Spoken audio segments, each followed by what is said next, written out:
Sa makatwid, mga kababayan, itong si Senator Ping Lacson ay umaamin na mayroon po talagang nangyaring deliveries. Baka naman kwento-kwento lang yan, Kadyas, ha? Saan mo ba nakuha yung balita na yan, Kadyas? Baka naman marites lang yan, ha? Baka kwento-kwento lang yan sa kanto, ha? Baka kwentong barbero lang yan, Kadyas. Mayayari tayo niyan. Sino ba source mo? Ito, pakinggan natin, ha. Sino source natin? Tungkol dun sa sinisiguro na talagang may nangyaring pag-deliver ng pera sa mga kickbacks ng flood control projects ng pamahalaan. Ito, source natin. Pakinggan natin sabay-sabay ito. Hindi naman natin sabing walang deliveries. For sure, merong nangyaring deliveries.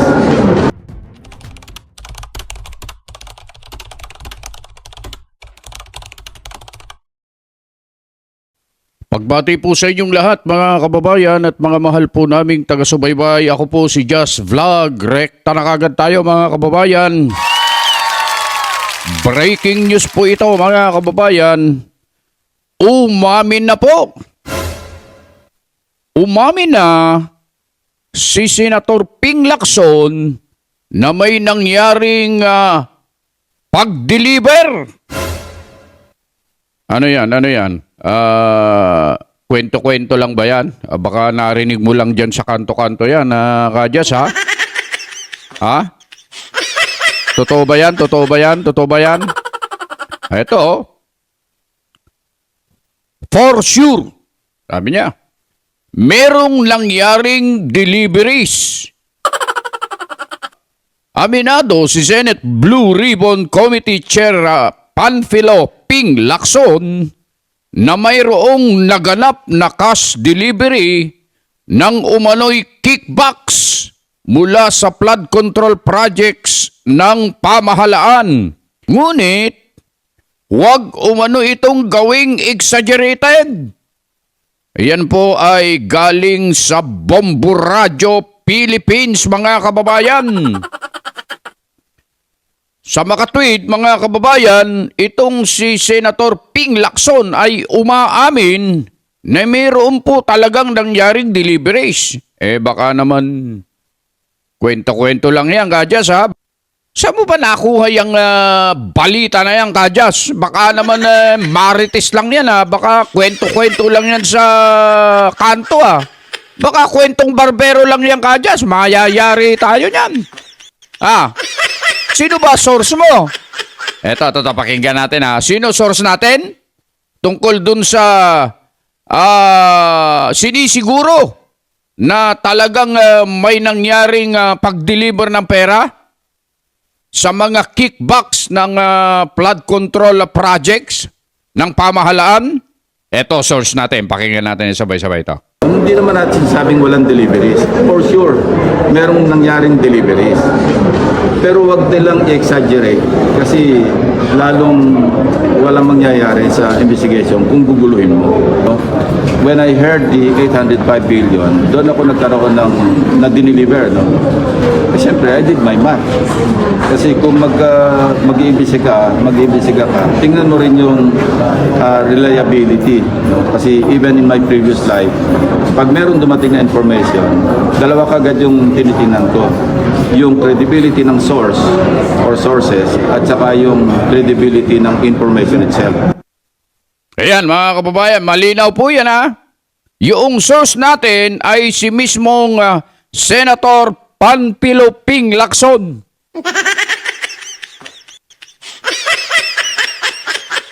Ano sabi niya, mga kababayan? For sure, sabi niya, merong nangyaring deliveries.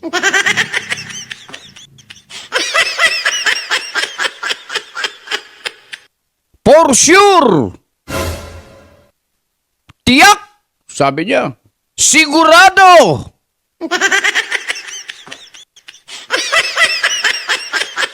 Senator Ping Lacson, sigurado po pala kayo na may nangyaring deliveries. Bakit hindi nyo imbestigahan? Bakit ayaw nyong tuntunin? Sino nag-deliver? Kanino nag-deliver?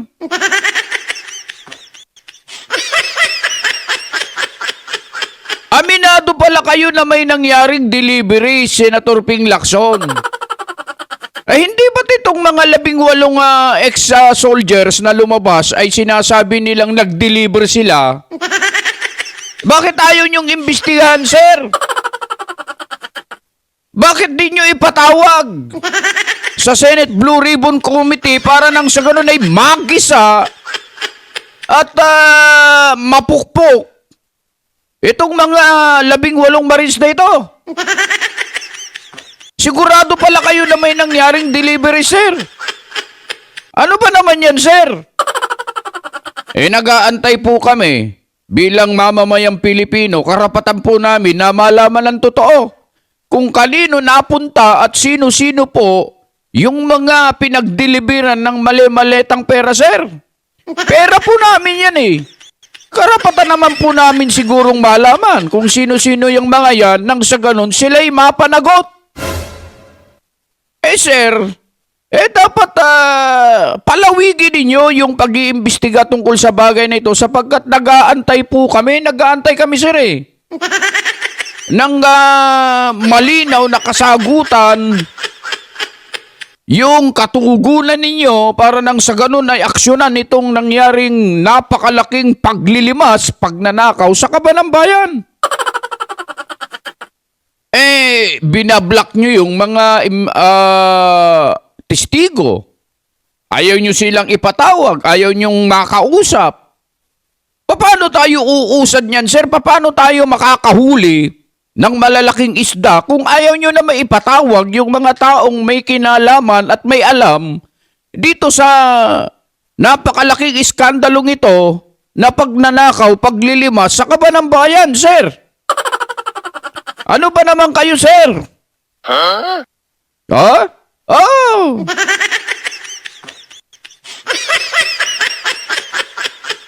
Kaya nyo po ba ginagawa ito, sir? Sabi nyo nga dun sa privilege speech nyo, sir Mula pa noon, kayo po ay lumalaban na sa pagsugpo ng korupsyon sa ating bansa. Matagal na yun na Senator Ping Lacson. Pero hanggang ngayon, may napakulong na po ba kayo? Na malalaking isda na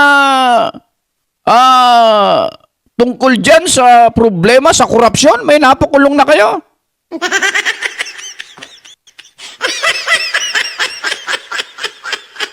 Ito, sir, hindi po kami nagsabi nito. Kayo po mismo ang nagsabi. Sa inyo po mismo galing yung for sure, sigurado, tiyak na may nangyaring pag-deliver ng mga kickbacks sa mga flood control projects sa ating pamahalaan. Bakit hindi nyo imbestigahan? Sino-sino po yung mga yan? Bakit hindi nyo ipatawag nang sila mapanagot? Sinasabi natin mga kababayan na hanggang salita lang po pagka ganyan. Maganda na po ang takbo nun Sa totoo lang mga kababayan, noong si Senator Rodante Marcoleta pa lang ang chairman ng Blue Ribbon, patungo na dun Patungo na dun sa mga mastermind. Malapit na sanang matunton. Kaso nga lang, naimbier na dahil sa napalitan bilang chairman si Senator Marcoleta at ang pumalit, itong si Sir Ping Lacson, mga kababayan, na napakahusay na imbestigador, pero sabi ni Senator Marcoleta, isa na palang manghuhula ito.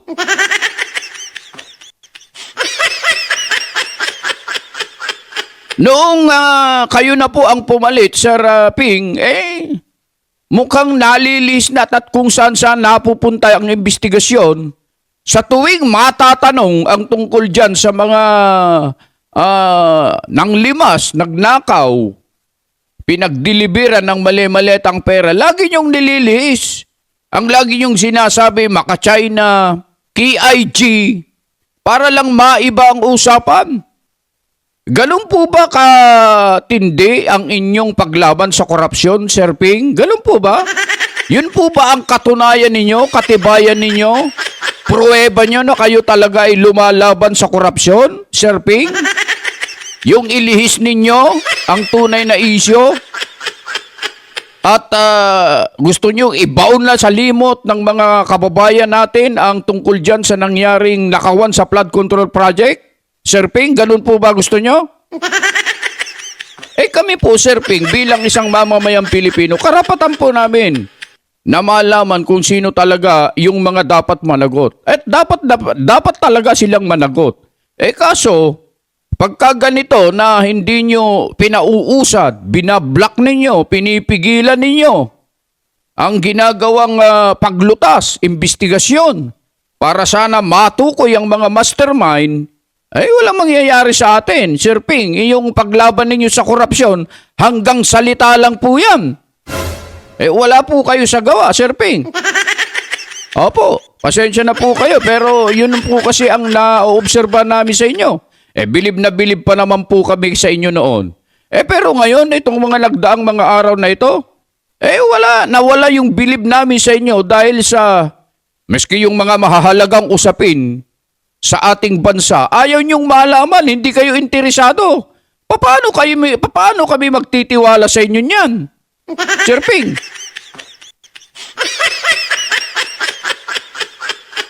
Mga kababayan, marami na tayong naobserbahan, napanood, nakita natin ang mga pangyayari, lalo na sa panahon ng sesyon sa plenaryo sa Senado, ha? Debatihan dito, debatihan doon, palitan ng kuro-kuro, mainit na pagtatalo. Mga kababayan, kayo po ang nakakalam. Sabi nga ni Senator Marcoleta, ang mga kababayan, ang taong bayan, ang arbiter. Kayo po magpapasya, kayo po nakakalam kung ano talaga ang tunay na nangyayari. Sino-sino yung mga taong nagtatakip, pumuprotekta sa mga magnanakaw, at kung sino-sino naman yung mga itinuturo na magnanakaw sa ating bansa, mga kababayan. Mga kababayan, yan lang po muna ang aming maibabahagi sa inyo sa araw na ito. Medyo tumaas ng konti ng 0.5 yung BP natin sa araw na ito dahil dito sa pag-amin ni Senator Ping Lacson na sigurado na may nangyaring deliveries, pero hanggang dun lang ang sinasabi niya. Sigurado lang. Ayaw niyang tukuyin at ayaw niyang alamin kung sino-sino yung mga taong yon, mga kababayan. Mga kababayan natin na sa Luzon, Visayas at Mindanao na patuloy po na tumatangkilik sa ating munting programa, lalong-lalo na po sa ating mga kababayan dyan sa abroad, dyan sa Middle East, lalong-lalo na po, mag-iingat po kayo dyan. At lagi namin sinasabi, ano man ang inyong ginagawa, nasa man po kayo mga kababayan, lagi po kayong mag-iingat.